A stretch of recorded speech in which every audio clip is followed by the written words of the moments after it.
मनुष्य के जीवन में आने वाला हर दुख संयोग का खेल नहीं है, बल्कि श्री कृष्ण कहते हैं कि दुख हमेशा किसी न किसी भीतर छिपे कारण का परिणाम होता है, जिसे मनुष्य अपनी जल्दबाजी, अज्ञान और मोह में देख नहीं पाता।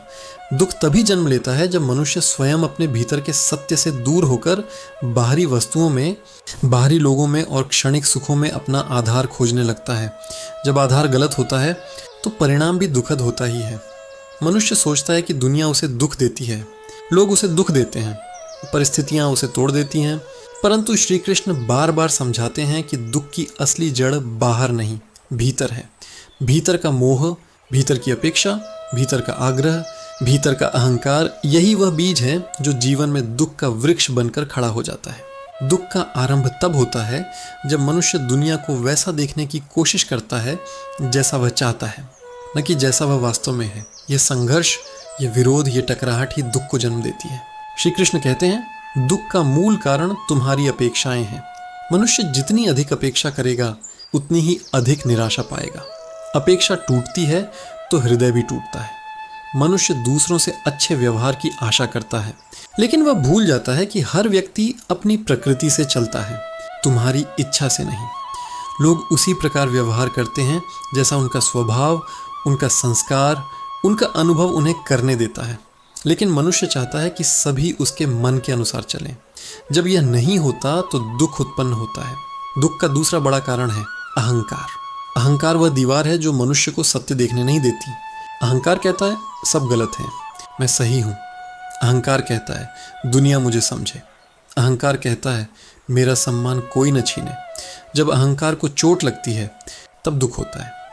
श्री कृष्ण कहते हैं कि मनुष्य दुख से नहीं बल्कि उस चोट से पीड़ित होता है जो उसके अहं को लगती है। लेकिन मनुष्य स्वीकार नहीं करता कि उसमें अहंकार है, वह हमेशा दूसरों को दोष देता है। तीसरा कारण है मोह। मोह वह रस्सी है जिससे मनुष्य खुद को बांध लेता है और फिर उसी रस्सी के खींचने पर दर्द महसूस करता है। जहाँ मोह है वहाँ चिंता है, जहाँ मोह है वहाँ भय है, जहाँ मोह है वहाँ दुख है। मनुष्य वस्तुओं से मोह रखता है, संबंधों से मोह रखता है, अपनी कल्पनाओं से भी मोह रखता है, और जब ये सब बदल जाता है, टूट जाता है या दूर हो जाता है, तब दुख अनिवार्य हो जाता है। श्री कृष्ण कहते हैं कि संसार का स्वभाव परिवर्तन है, लेकिन मनुष्य चाहता है कि सब कुछ स्थिर रहे। यही संघर्ष दुख बन जाता है। दुख का चौथा कारण है अज्ञान। मनुष्य अपने कर्मों के फल को समझे बिना, अपने जीवन की दिशा को जाने बिना कर्म करता चला जाता है, और फिर जब फल उसके मन के अनुसार नहीं मिलता तो वह दुखी हो जाता है। वह फल की चाह में इतना उलझ जाता है कि कर्म का आनंद ही भूल जाता है। श्री कृष्ण कहते हैं फल की चिंता दुख है, कर्म में स्थिरता सुख है।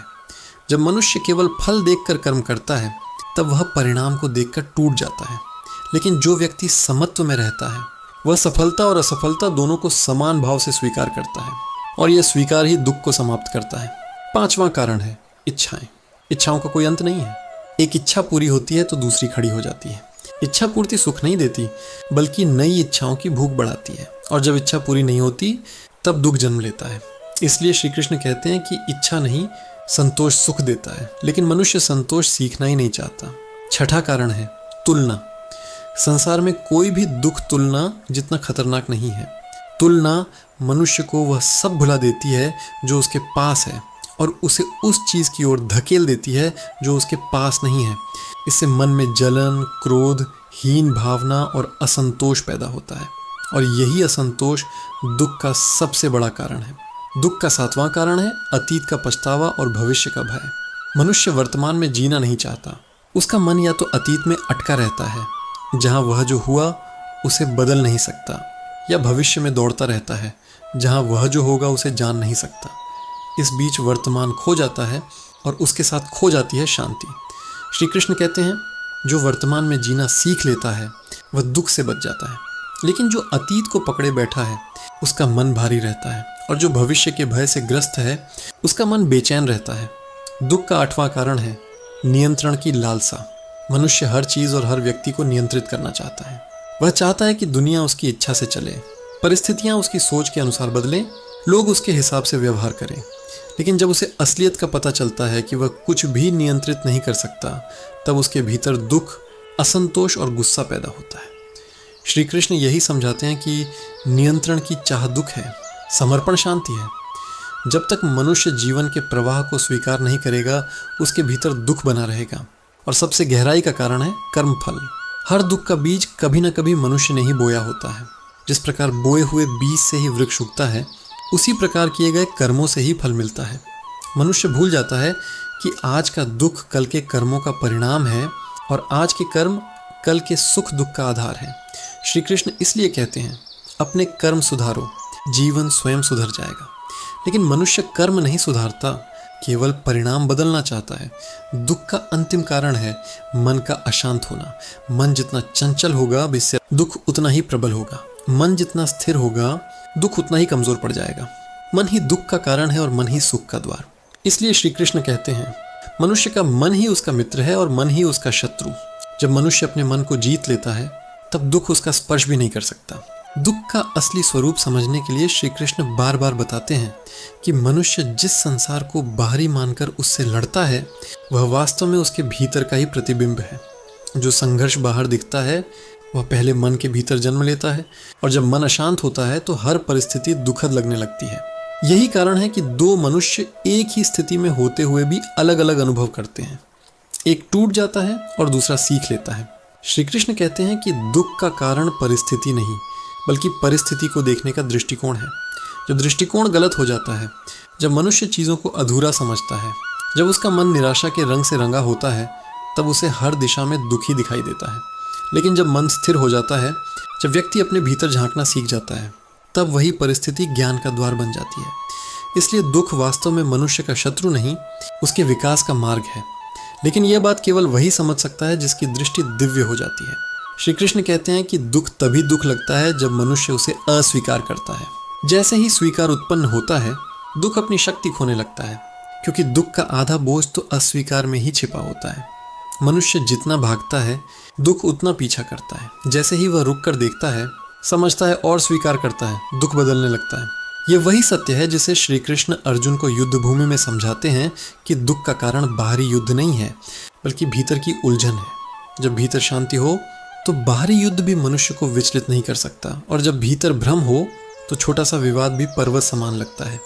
दुख का अगला कारण है स्वार्थ। जब मनुष्य हर चीज़ को मेरे लिए, मेरा लाभ, मेरी इच्छा, मेरी सुविधा के चश्मे से देखता है, तो जीवन बोझ लगने लगता है।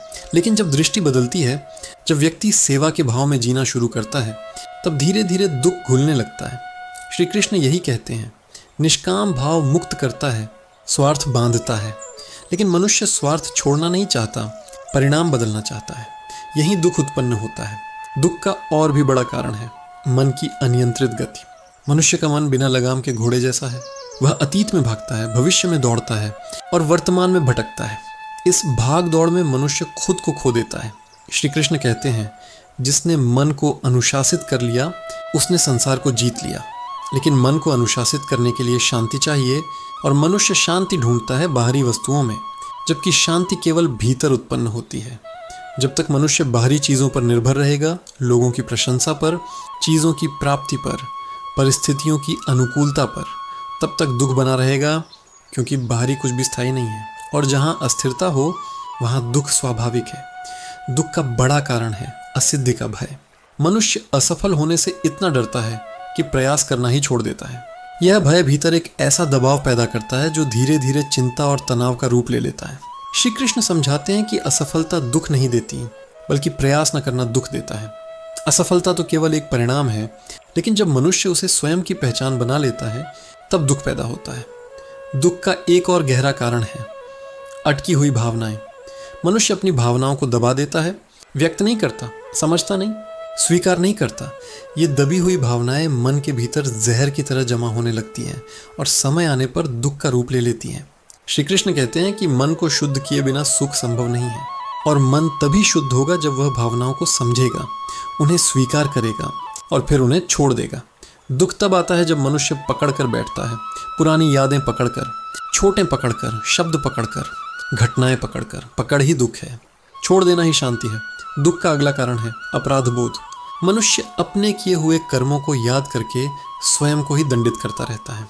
वह स्वयं को माफ नहीं करता, अपने भीतर की गलतियों को घृणा की दृष्टि से देखता है, और यह भीतर का बोझ धीरे धीरे दुख का कारण बनता है।